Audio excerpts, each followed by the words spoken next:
Hi everyone, welcome. This is Notes from Dan, the ChopSaver guy. And this is number 4 in our little video series about ChopSaver Lip Care and how the product came to be. My name is Dan Gosling, also known as the ChopSaver guy.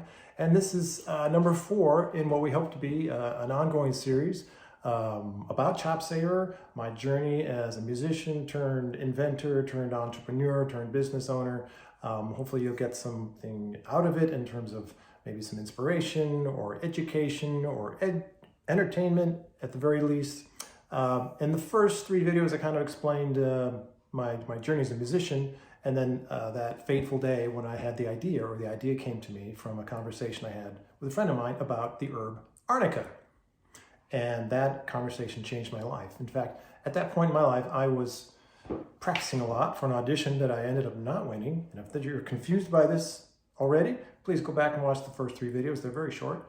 But I was at the point where I transitioned from keeping track of my practicing in a journal to keeping track of my recipes in this journal turned recipe book.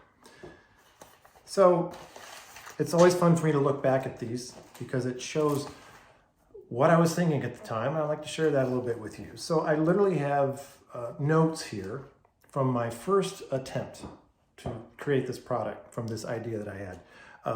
Attempt, number 1, first attempt, 15 milliliters aloe, 5 milliliters lanolin, and ½ an ounce of beeswax, okay? Second attempt, now I've graduated to vitamin E, St. John's wort, aloe, arnica, you can see it all there, olive oil, lanolin, Advil. Who puts Advil in? Who knows what I was thinking? This was just crazy mad scientist in this kitchen kind of stuff. But quickly, the recipes got more sophisticated. You'll notice here, I'm on number 6, the 6th iteration of this. Now I have my ingredients separated into light and medium and heavy ingredients. The light ingredients would have been the things like the fragrances. The medium ingredients were like the avocado oil and the aloe, and the heavy ingredients were the shea butter and the honey, which I was still trying to get into the formula. Fast forward a little bit more, a couple weeks. I think I'm about 2 months into it. Now this is number 17. And number 17, which I wrote to myself based on number 13. Well, let's see what 13 was all about.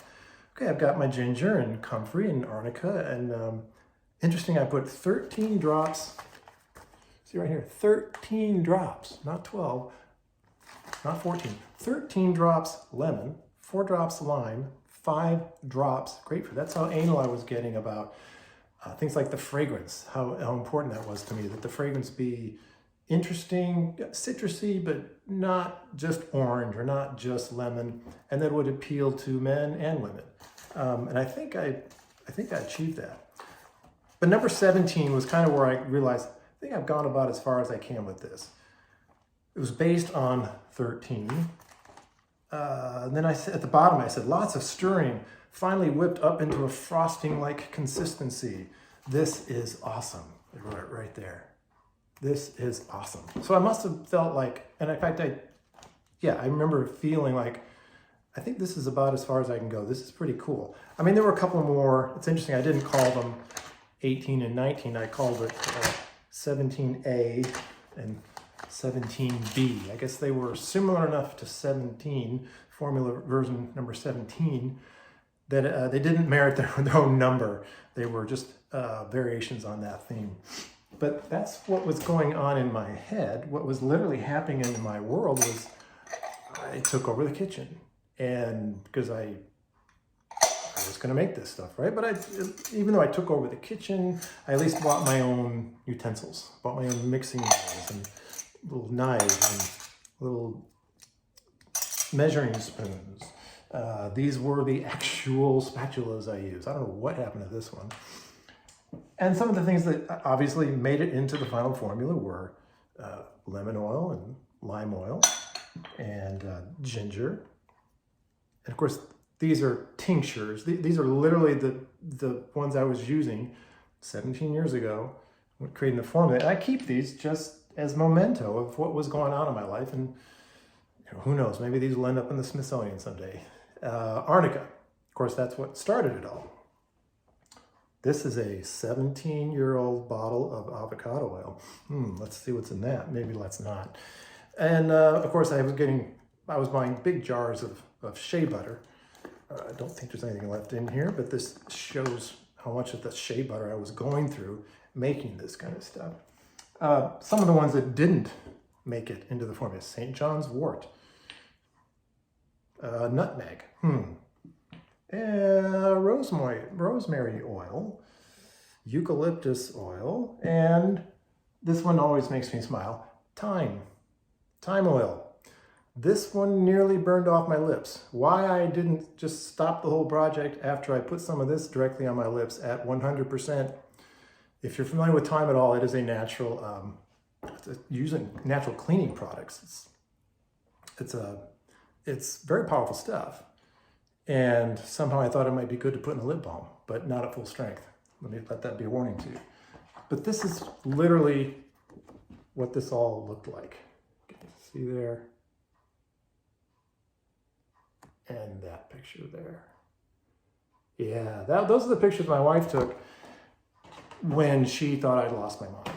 To her, this was maybe just a fun little side project. Yeah, he's a little depressed because he lost the audition, and we'll just kind of let Daddy do it, until she literally kind of suggested or kicked me off into the laundry room. But this was like, maybe this is a midlife crisis. Maybe he'll get over this. Clearly, I did not get over it. I kept pursuing the idea. We got to that 17th version of the formula, and that's where things got really interesting, because now I think I have a product, and now I've got to try to get it on the market. And that will be the topic of the next video. Thanks so much for watching up to this point. If you're enjoying this content, enjoying this series, drop a comment or a like, maybe even share it.